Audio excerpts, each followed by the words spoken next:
Good afternoon, everyone. Thank you so much for tuning in to today's webinar from Smith School of Business at Queen's University.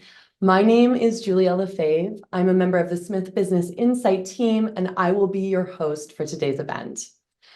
To begin, I want to acknowledge that Queen's is situated on traditional Anishinaabe and Haudenosaunee territory. We are grateful to be able to live, learn, and play on these lands. I am very pleased to welcome you to this webinar, Problem Solving with Design Thinking. Today, we're going to learn how to tap into your team's creative potential and deliver solutions through the power of design thinking. This webinar is presented by Smith School of Business, Smith Business Insight, and Queen's Executive Education. Before we get started, I do have a little bit of housekeeping to do.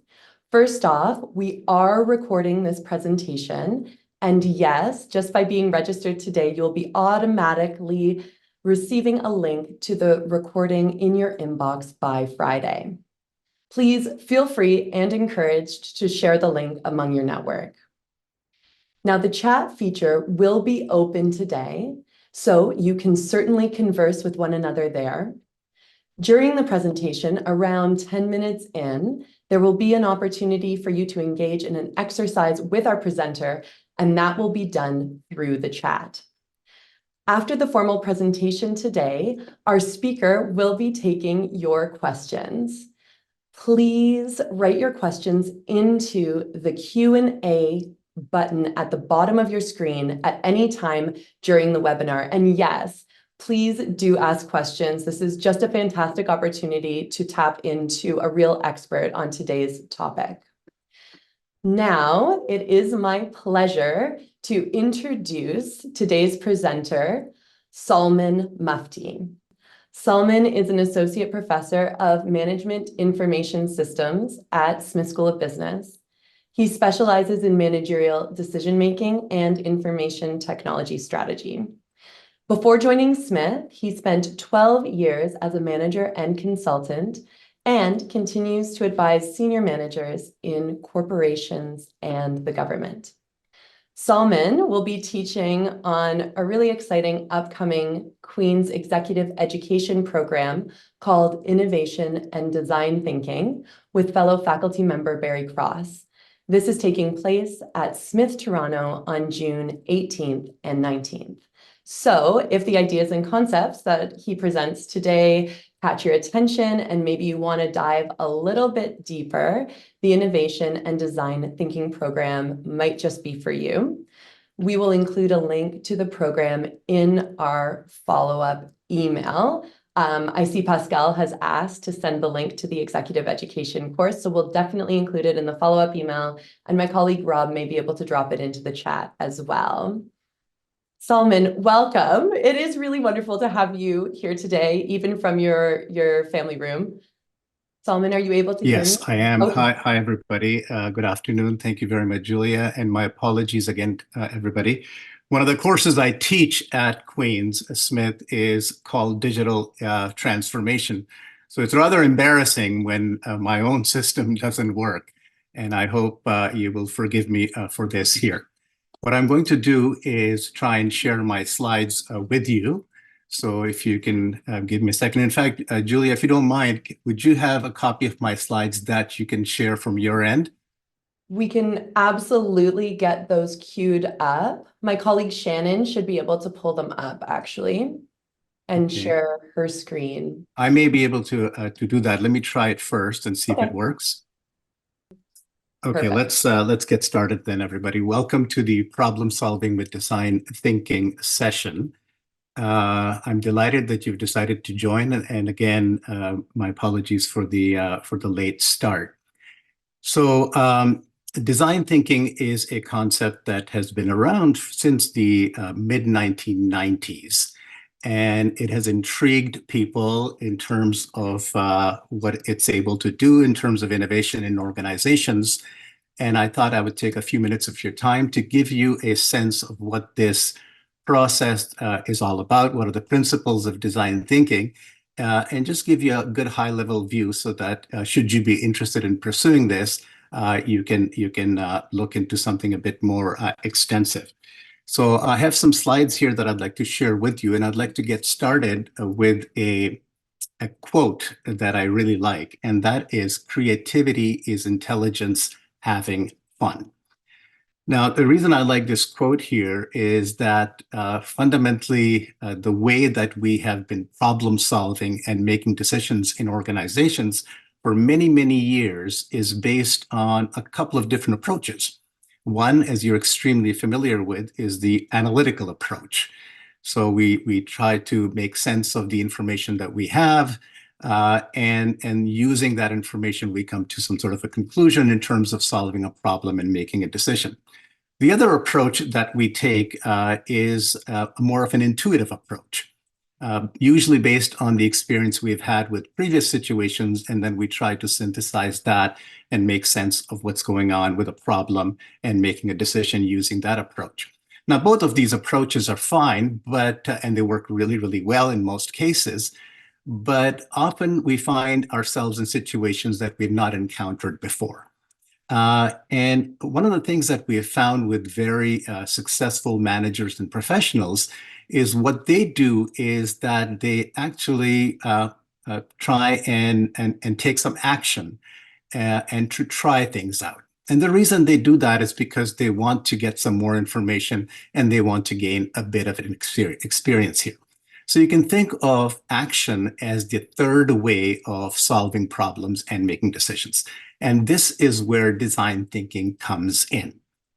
Now, design thinking really allows you to be much more action-oriented in pretty much discovering what the problem is and then coming up with creative solutions. Now, this whole thing started, as I mentioned, back in the 1990s with a company called Ideal based in California. Two brothers started this company and they started making products, very innovative products. Some of them you may have come across, things like the mouse, things like personal digital assistants and so on, and really popularized this approach. According to them, design thinking is a human-centered approach to innovation, which uses the designer's toolkit that I'll explain in a few minutes. And really, it wants to integrate the needs of the people with technology and business. So these three elements are quite critical. Now, what's interesting about design thinking is that you don't have to be a designer to use design thinking. According to Fast Company, a magazine, the methodology that is known as design thinking has actually been quite proven and repeatable in all kinds of organizations. So not just startups and technology-first companies, but we've seen over the years, certainly in my teaching and in my experience, doing some research in this area, I've come across many organizations, large ones, established ones in the private sector, and even in the public sector. So it can be used by pretty much anybody to reach very interesting results here. Now, specifically, if we were to look at the elements of design thinking, as I mentioned, it's a process for creative problem solving. There are three key factors or elements that need to be considered. The first one is the human factor, and that is, how do people use products and services? So there is a very, very strong emphasis in design thinking on focusing on the user. The second element, which is extremely important, and that whatever product or service or program that we devise has to have business viability. It has to increase revenue or decrease cost, profitability, increase reputation. So it has to have some business viability. And the third element is technology. In some ways, this has become very critical in today's world, because pretty much any problem that we have in organizations, when we are looking at a solution, often involves some element of technology. So the technology feasibility has to be there. Now, when we put these three factors or elements together, we've got design thinking here. So that's sort of the idea, is to bring these three things together. So thinking like a designer, if you will, can really help us come up with new products and new services, new strategies even. Now, the key thing here is that these three elements have to be considered, but we have to always start from the human side of things. Now, as I mentioned here, you don't have to be a designer to be doing design thinking. It is pretty much can be used by anybody. Even if you're not trained as a designer here, you can use this very simple approach. And as you'll see that, it's actually quite simple. It's not rocket science. And it's quite intuitive as well. But there's a language here. There is a process here. And the advantage of having the language and the process is that we can bring people together and start communicating in a way that allows us to speed up innovation and to come up with better quality products and services here. The most important thing that I've found over these years teaching in this particular topic is that you have to jump into it. There's sort of less theory here and a bit more practice. And so you have to experience it. So in that spirit, what I thought we'd do is experience it for ourselves first. So I'm going to actually present a one-page mini case to you. So you'll see text on the screen with a voiceover. It'll just take about a couple of minutes. I'd like you to please listen carefully. And then what I'm going to do is ask you a couple of questions. The first question has to do with what you think is the main problem in this mini case. And I'm going to ask Julia to help me out with the responses in the chat. So please take advantage of the chat window to type in your response regarding what the main problem is. And then I'm going to ask you a second question in terms of what do you think might be the solution to the problem that you have come up with. So then let's have a look here. So this is the mini case, and it's called Boarding an Airplane. Now, I travel quite a bit, and I'm sure many of you travel as well, and it's something that I suspect you have experienced. So let's have a look and listen. I'm standing in the crowded boarding area, clutching my Zone 4 boarding pass like a lottery ticket, observing the familiar pre-flight tableau unfold. Around me, passengers jostle for position near the gate, their eyes fixed on the digital display, waiting for their group to be called. It's a dance I've grown accustomed to, yet each time, it strikes me as a peculiar blend of anticipation and mild chaos. The boarding call for premium passengers echoes through the terminal, and almost instinctively, the crowd surges forward. I'm reminded of the inefficiency of the boarding process, a ritual that seems as old as commercial flight itself, yet no less chaotic with time. The gate agent's voice, calm yet firm, attempts to bring order to the scene, but it's akin to taming a gentle yet persistent storm. The root of this chaos, I've come to understand, is multifaceted. The dread of not finding overhead bin space for carry-on luggage is palpable among us passengers. With airlines imposing fees for checked bags, it's a game of luggage Tetris we're all too keen to win, leading to an almost strategic positioning before our boarding group is even called. Human behavior plays its role in this spectacle.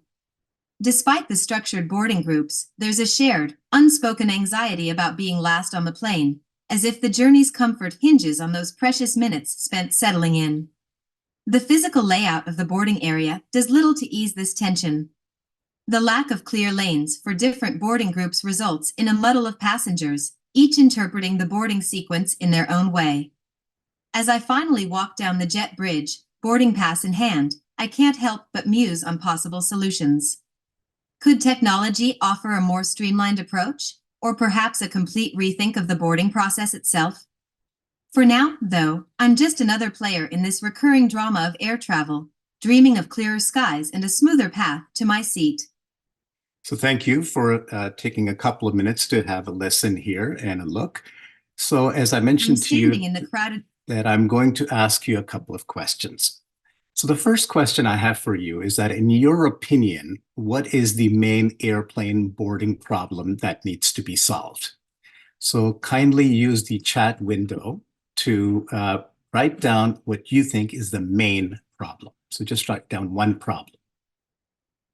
We have a couple coming in already. Aaron suggested no premium boarding sequence.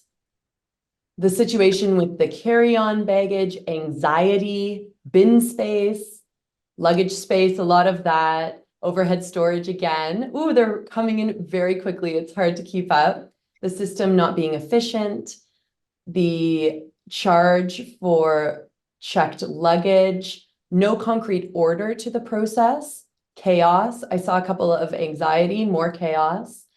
Let's see. Bottlenecked logistic access. Yeah, poor customer service, lack of focus on customer and their comfort. Luggage space, overhead luggage space. Not enough time for boarding. Does that seem like we have Yeah, no, that's quite the list here. Originally, with my setup that I have in my home office, I was going to use a notepad to take some of these down. But because I'm using my home computer here, I'm not able to do that. So thank you, Julia, for reading these out. I'll just pick on a few that were mentioned. One is sort of the lack of order in terms of who should go first and second and so on. And one that seemed to have come up quite a bit is to do with the carry-on issue. I suspect very much like me, you're a bit anxious whether you'll have space to put your carry-on luggage or not. And one of the reasons we know that people have more carry-on luggage is because the airlines are charging for checked baggages. Another one is this thing about just, you just want to be able to get into your seat here and maybe not miss your flight. Customer service was mentioned there as well.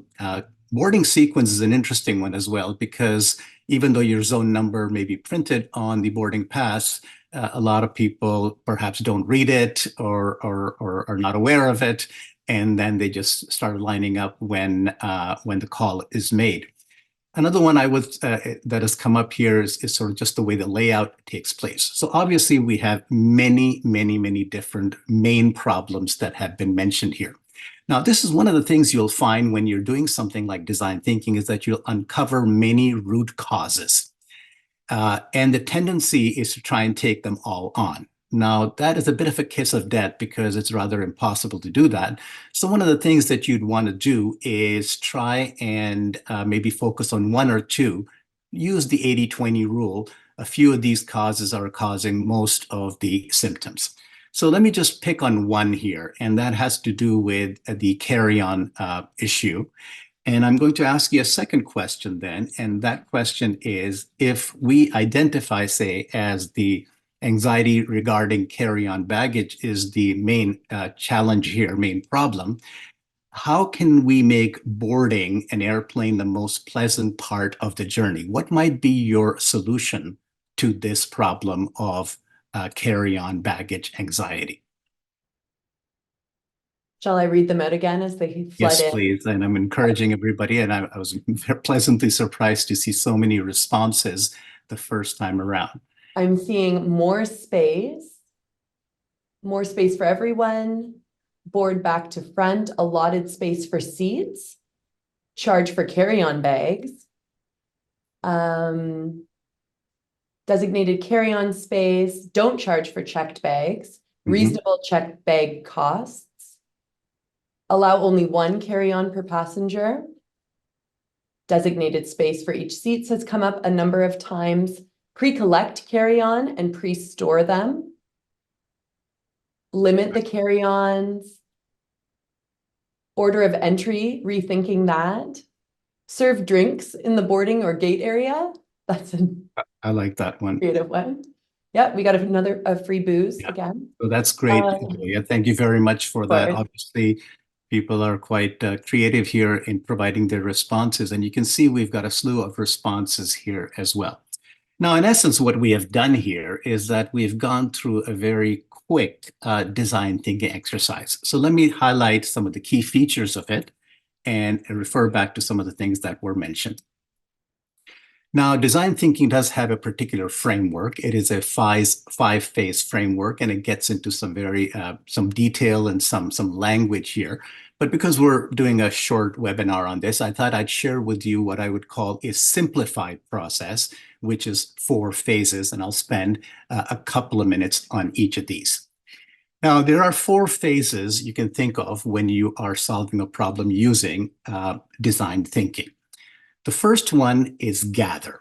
And by gather, we mean is that we gather inspiration, not just information.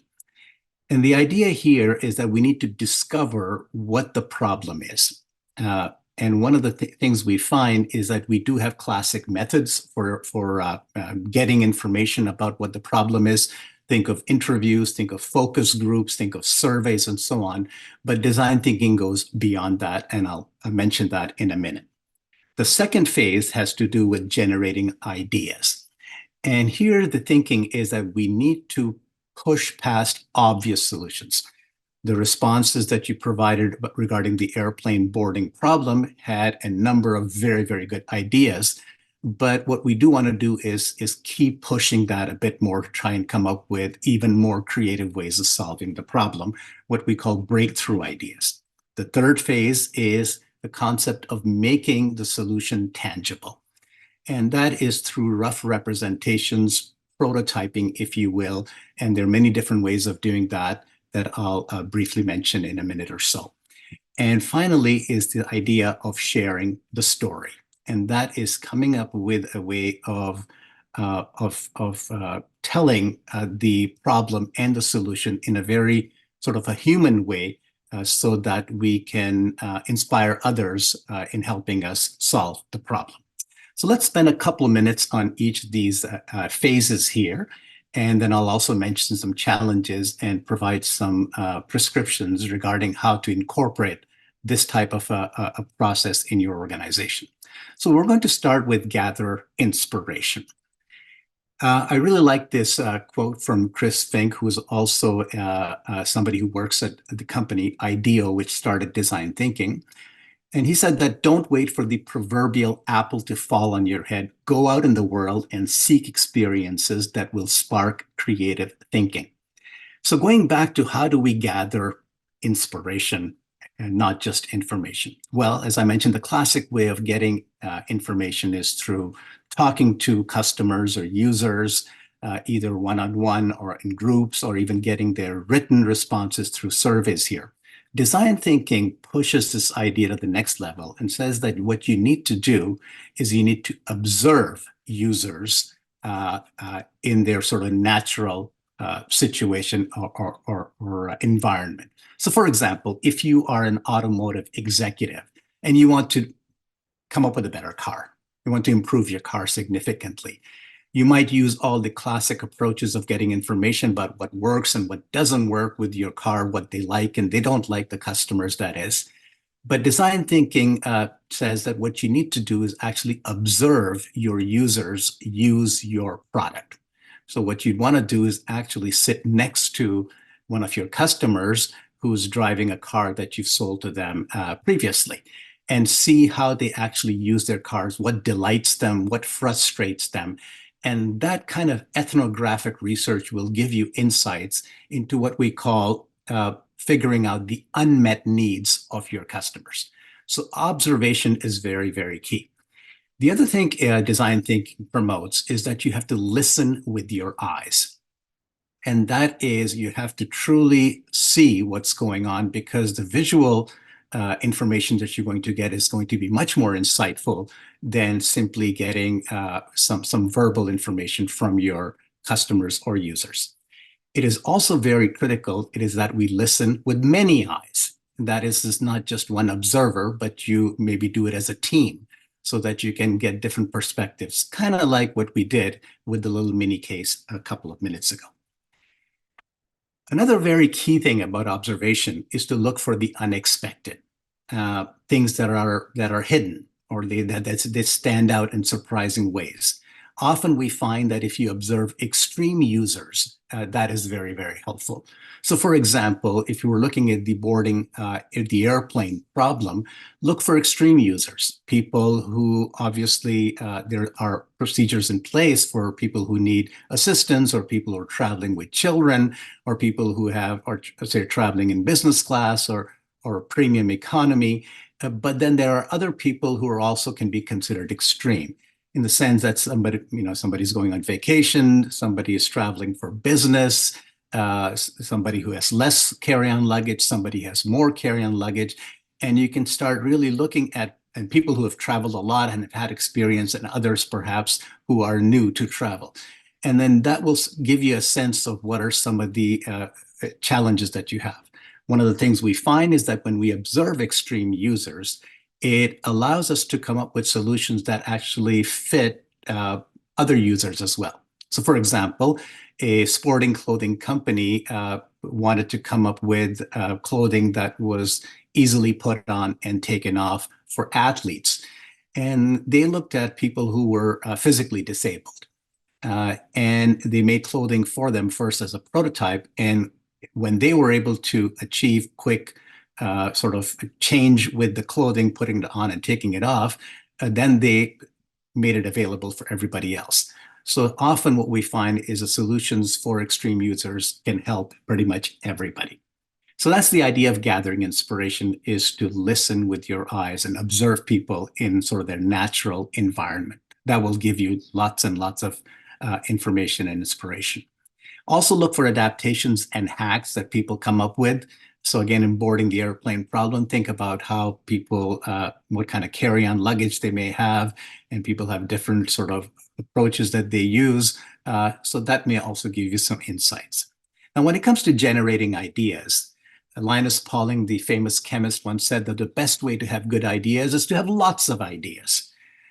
Now, the key thing here is that we want to not just come up with lots of ideas, but we want to be as creative as possible. In fact, come up with wild solutions. If we had more time, I would ask you to come up with, crazy solutions for the boarding the airplane problem. And you might say, well, some of these will be so far out that they will not be implementable. Well, the reason we want to do that is we want to, as the people at IDEO say, stretch our thinking. And that is, for example, if you are playing a sport, often it's advised that you warm up and you stretch before playing a sport, and you probably do a better job playing it. It's the same thing with coming up with ideas and brainstorming. If we come up with wild and crazy ideas, we then are much more open to coming up with more innovative and creative solutions. So let me give you a quick way of thinking about this. So if you're brainstorming, maybe ask questions like this. Let's come up with 3 ideas that cost more than $10 million to implement. Your company, your organization may not have $10 million to invest in this particular solution, but we're just stretching our mind. Another question is, come up with 3 ideas that will cost less than 10 cents to implement. So we're looking for sort of extremes on either side here. And often people will come up with very, very simple solutions that don't cost a lot. And in many, many cases, they're implementable and quite effective. Another one that I really like in today's world is 3 ideas that incorporate your favorite technology. Of course, I'm sure you've been following developments in artificial intelligence, augmented reality, and many, many other technologies. And there are possibilities that these technologies are providing to us that perhaps we did not have before. So here it is brainstorming, but it is taking brainstorming to the next level and coming up with many, many, many different ideas. The third approach then is, once you have many, many ideas, you want to then obviously narrow it down to a feasible solution. And this is where design thinking's sort of next big thing takes place, and that is to make that solution tangible. Albert Einstein, the famous physicist, once said, anyone who has never made a mistake has never tried anything new. So what we want to do is come up with rough prototypes. And unlike a classic research and development approach where we will develop prototypes and try to perfect them in the lab, here, what we want to do is not only make prototypes, but make prototypes that can be tested in the wild right away. So we can get them in the hands of our users and customers so that they can tell us what's wrong with it. Now, this is a very fundamental mindset change in design thinking, and that is we want to actually get critical feedback.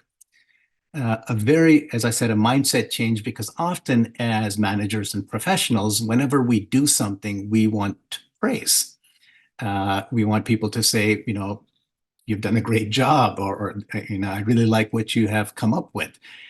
But in design thinking, what we want is critical feedback, and which requires us to sort of put our egos aside and get that information, because the beauty of that is that the sooner you're going to get critical feedback on a product or service that you've come up with as a prototype, you are going to be able to incorporate that quickly so that you can launch a much, much better product in a shorter period of time.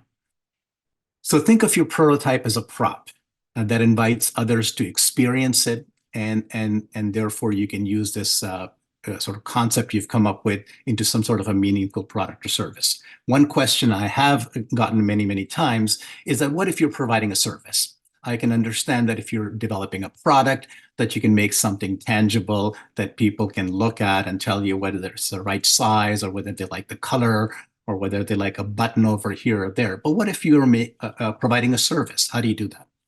Well, the way to prototype a service is through role play.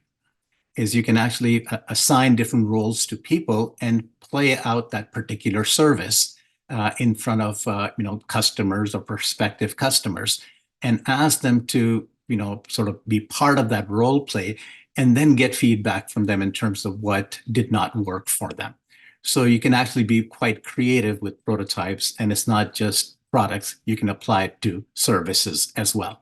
So the idea here is to fail early so that you can be successful sooner. And finally, the fourth phase is what we call share the story.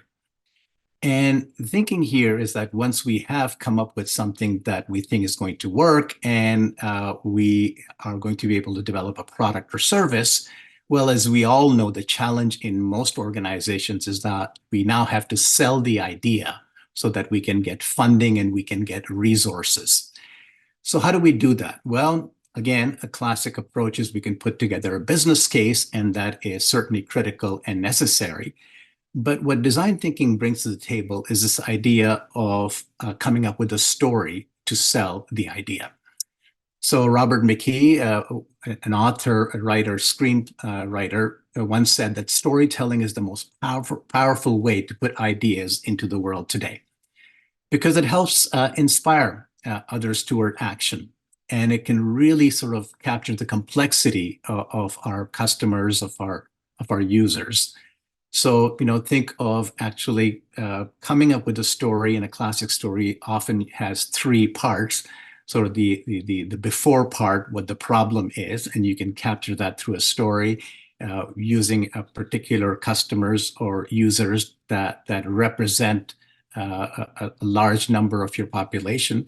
There's the middle part, and that is whatever solution that you've come up with. And then the third part, how that solution is going to benefit the user or the customer. So often we find that storytelling can be very powerful. One thing I've found very helpful, and I have been a bit uncomfortable with it in the past, is to try and make the story a bit personal, even put a little bit of emotion in it, because you'll find that not only it is helpful in capturing the challenge and the solution, but people remember the story. It becomes a bit memorable. It becomes a bit sticky. So that is very helpful.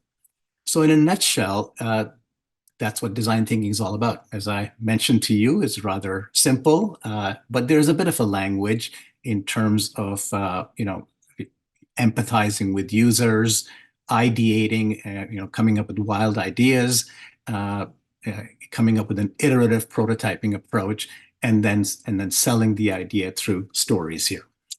Now, having said this, the key thing also is that whatever story we do tell has to have a call of action, because at the end of the day, we are looking for funding and resources. So spell it out. Be very, very clear in terms of what you're looking for. So that's the design thinking simplified process here. Let me sort of share with you some challenges that I've seen over the years with organizations trying to implement design thinking.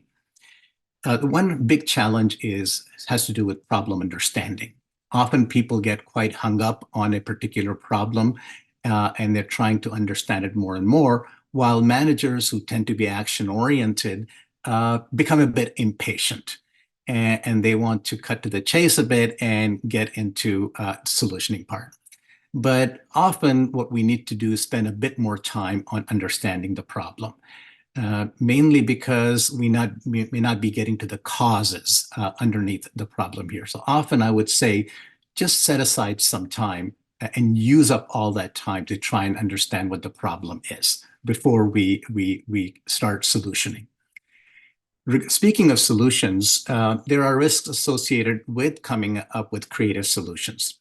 One risk is that if we involve many people, people will generate many ideas. And then the challenge becomes is that how do we narrow it down to the one that is going to be feasible? Often also managers will find it easier to kill the very creative and very innovative ideas, which are arguably more risky, than kill the incremental ones, which probably carry less risk with it. So here, again, the thinking is that we do want to come up with many ideas, but we also want to make sure that we have a process of narrowing it down to the ones that we think is going to work, but not narrow it down so much that it becomes rather incremental. So it has to have some element of creativity and innovation. And finally, the big one is employee buy-in.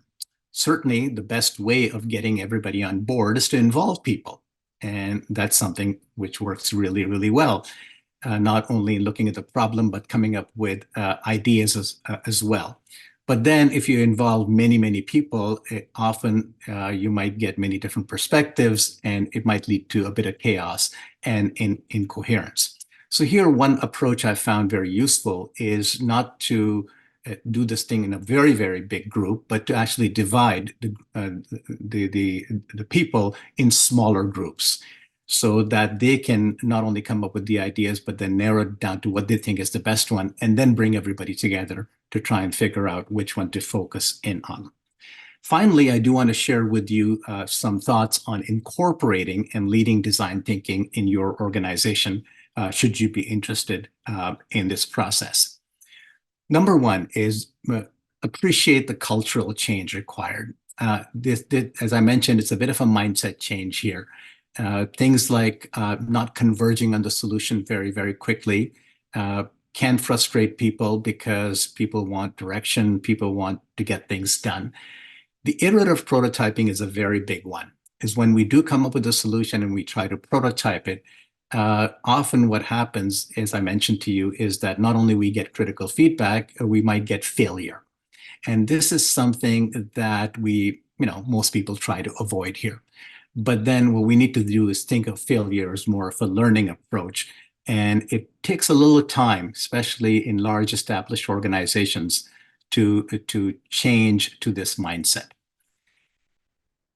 The key approach here is also to provide guidance and support. So there may be people in your organizations who are unfamiliar with this language, unfamiliar with this approach here. So if you are a leader, whether an executive, a manager, or a team leader, you have to be involved, you have to be engaged, and you have to help everybody sort of navigate the unfamiliar landscape and get people focused on this approach. So often what we find that the successful implementation of design thinking, one of the key reasons behind it is top management support.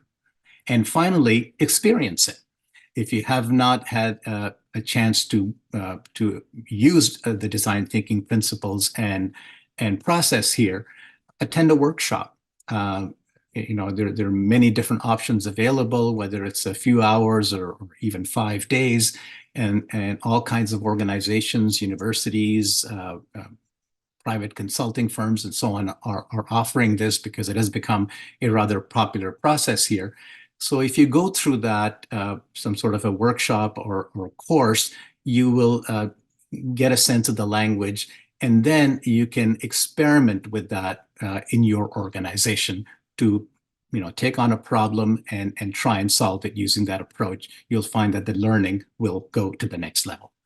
So that brings us to the end of the presentation. I'm going to just set aside a few minutes here to see if you have any questions regarding design thinking in general, or some of the things that I've mentioned here.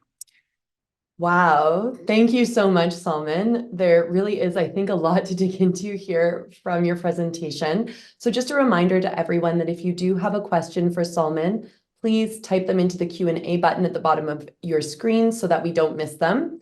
Since we did get started a little late, we'll plan to run over by approximately 5 minutes. I know that everyone's busy, so if you need to hop off right at 2, don't worry. We'll send you the on-demand video via email, and you'll be able to catch up on the questions that you might have missed. Now, off the top, I want to ask a question that I think builds off of the cultural change required to adopt design thinking. The question is, how can we cultivate a culture that embraces design thinking, especially in traditional organizations where risk aversion may be the norm? And the second part is, how can we get buy-in from our company or leaders on the design thinking process? Yeah, thank you for that. Good question. And I think one that probably applies to many, many organizations that are looking at a process, something like design thinking. As I mentioned to you, it does require a cultural change, a mindset change. And one approach I've found that has been helpful is to start small.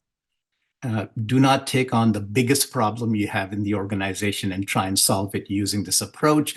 You'll find that it will just create more confusion. So take something small. My recommendation is take something that is customer facing or user facing, and look at that. And there are two reasons for starting small. One is that often it doesn't require many resources or budgeting, so the approval usually is a lot easier. And the second thing is that you can probably solve that problem and use that as a showcase to try and sell this idea to executives and other managers in the organization. And that in itself becomes a business case, if you will, and it increases credibility for you as a manager, as an individual. So start small, solve the problem, but then use the success as a way of trying to disseminate this approach across the organization. Often we find that it's a low-risk approach, especially in organizations that may have a tendency of being a bit risk-averse. All right, thank you. Speaking of risk, what is the risk of solving problems for extreme users, and quotes were used, if it results in solutions that are too niche? Yeah, so that often happens as well. So the idea here is that look for something that you'll find that extreme users are doing, and perhaps that is not working for them. You'll find that the solution may be much more specific to solving that problem for the extreme user, but once in a while, in fact, I'd say more than once in a while, you'll find that there is an insight that you will gain that can be applied to other users. And so therefore, the thinking really here is that it will give you ideas that you perhaps would have not come up with before. So I remember, for example, going back to the airplane example many, many years ago. So this is going back about 20, 25 years ago. I was traveling in Europe, and I found that where people had coats or jackets during the winter or the cooler months, and there was no place to hang it on the plane, especially if you're traveling in economy class. And one hack I saw people were using suction cups with hooks on them, and then they were attaching it to the airplane window or the back of the seat, perhaps not so successfully in the back of the seat. And a few years later, I started seeing hooks on airplane seats, perhaps not as much in North America, but certainly in Europe and the rest of the world. So a few people were doing those things, and then we found that could be applied to others. So the thinking really here is that it will just give us more creative ideas. And maybe many of those ideas will not be able to be applied to everybody else, but it might give you something that you never thought of before. That's great. Our next question is, what criteria do you use to decide whether an idea should be tested through prototyping? So can you repeat that, Julia? What criteria do you use to decide whether an idea should be tested through prototyping? So my bias is that I think everything should be prototyped or piloted first. And the reason for that is that it's a low-cost approach. And it's a very quick approach to find out whether whatever you've come up with does have legs or not. Is it going to get traction or not? Often we fall in love with our idea so much that we try to come up with a perfected product or service. And in many cases, we find out that it's not going to solve the problem. So often I would say cost is one key criterion that you would use. The second one I would say that it actually is going to provide some customer satisfaction or user satisfaction. And that is very critical when you're solving a problem, is that if you can provide something to the user or the customer early in the process, you'll find that you can have their sort of commitment and collaboration towards coming up with the eventual product here. So these two I find are very helpful. That's really helpful. I see someone wrote correct when you said that your bias was that everything should be prototyped. So you have some support from the chat there as well. Change managers and design thinking experts are working together more, but how can they work together better without conflict? So I'm going to try and read into this question a bit, especially the word conflict. One thing we can think of is that conflict can be good. Conflict is a good thing, especially intellectual or cognitive conflict. You may have a different idea. I might have something else in mind. And we can have a good discussion around that, a good argument around that. I think the challenge comes in what we might call interpersonal conflict, is that if we take things personally, or if we think that our area is being threatened. And the key, I think, here is to separate the two, is to allow for a safe space that where we can, come up with our arguments or ideas without fear of retribution.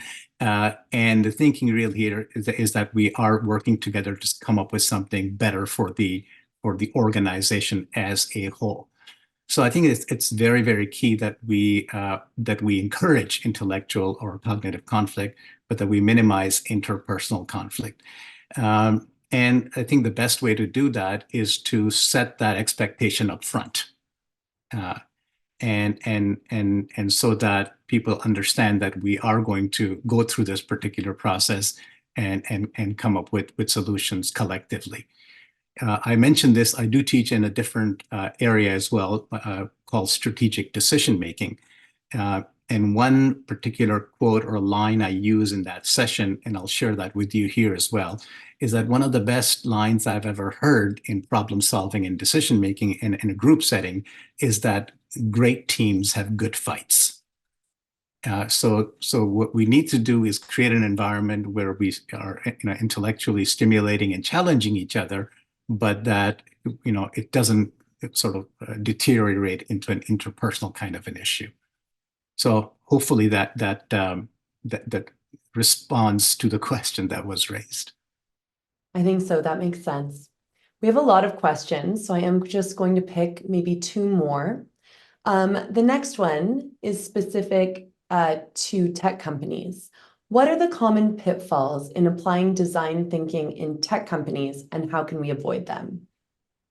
Yeah, thank you, Julia. So, design thinking does have its origin in Silicon Valley. So naturally, the earlier adapters of design thinking were technology-first companies, startups, or even large technology companies. And I've had the opportunity to work with a few of them. And I'll tell you the biggest issue I've come across, and that is too much and too early focus on technology and not on the process of design thinking. So often these technology companies are well versed in the newer technologies that are out there. So they might be making some of them. And the tendency is to focus on the technology as a solution. Now, if we go back to the framework that we mentioned, it's very important that this process starts off by being human-centered first. So we need to look at the problem that people are having. And of course, as I mentioned to you, in today's world, most solutions would involve technology, some element of technology, but we should not be overly focused on the technology, because often what we find is that we do too much and we provide too much technology to the user, which causes all kinds of other problems. So that I would say is a key one for tech companies. And speaking of technology, the last question for today's session, any suggestions as to what technology tools we can use during the design thinking process? Yeah, so nowadays we are finding not only we're using more technology, but we're also working remotely from each other. Often or even when we are working in the same physical space, we're using all kinds of technology tools. So I would say that there's sort of three categories of technology tools that are helpful. There are technology tools that will help you gather information from users. And there are a number of tools available that you can use. I think Miro, M-I-R-O, is one that comes to mind. And there's another one, the name escapes me. These tools can really help you with brainstorming and gathering information and so on. The classic tools, if I can use that term, think of Zoom and Teams for you to be able to connect to other team members or even to the users and customers. Slack is a very good tool that allows you to track the communication among the different parties involved in a process like this. And then there are a number of prototyping tools as well. Often the products or the services that we're developing nowadays are digital products and services. So you might develop an app, or you might develop some sort of a website. Well, you want to be able to prototype that and test it and get some critical feedback. So there are a number of tools available for that. I think one's called user testing is the one that's very popular. There is also, and again, I got caught a bit in this one. I had my notes next to my computer in my home office here, which I forgot to bring with me. But what I will do is I'll maybe come up with a quick list of some of these technologies, and perhaps we can share these with you afterwards. Yeah, that's an excellent idea. Well, I think we are almost out of time. So before we wrap up, I'd like to remind everyone about the Queen's Executive Education Program that really expands on what we've covered today. It's called Innovation and Design Thinking, and it's a 2-day program at Smith Toronto in downtown Toronto, taking place on June 18th and 19th. So you can go to smithqueens.com/execed and find details about the program under the Programs tab. I also would like to let you know about our next Smith Business Insight webinar, which really is pretty exciting. With the Olympic Games right around the corner this summer, we are presenting How to Build High-Performing Teams, Olympic Lessons from Team Canada, and that's taking place on May 23rd. This is a session which will feature Canadian Olympians and will offer practical insights on trust, teamwork, communications, and well-being that really are as applicable in the office as they are on the field. So you can look for more information on this webinar in your email. Please share the invite with your friends and network. And you can also visit smithqueens.com/insight to learn more and to register. As always, Smith Business Insight is committed to your lifelong learning, so this webinar will be free to join. Wow, that is it for us today. Thank you again to Salman for your fantastic insights today. From Smith School of Business at Queen's University, thank you all for tuning in today, and I hope you enjoy the rest of your day.